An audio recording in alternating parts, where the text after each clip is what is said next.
salmista usado para escrever o Salmo 115, 18, ele fala o seguinte: mas nós bendiremos ao Senhor. Ele estava falando no versículo anterior que os mortos não louvam a Deus. Os mortos espirituais, você os conhece. Eles vão na igreja, fica igual uma estaca parado lá.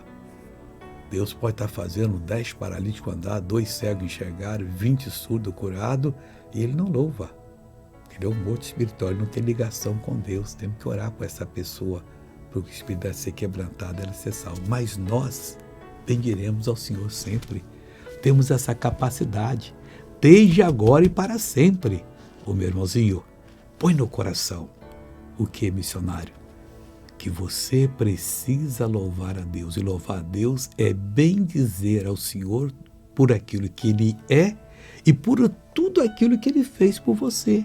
Aí sim você vai ser uma bênção no nome de Jesus. Veja essa pessoa que recebeu uma bênção.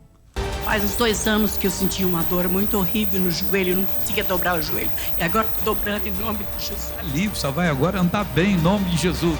E agora eu quero orar para você receber uma bênção. Ô meu Pai, eu bendigo o teu santo nome.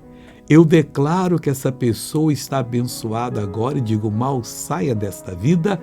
Em nome de Jesus Cristo, seja uma bênção.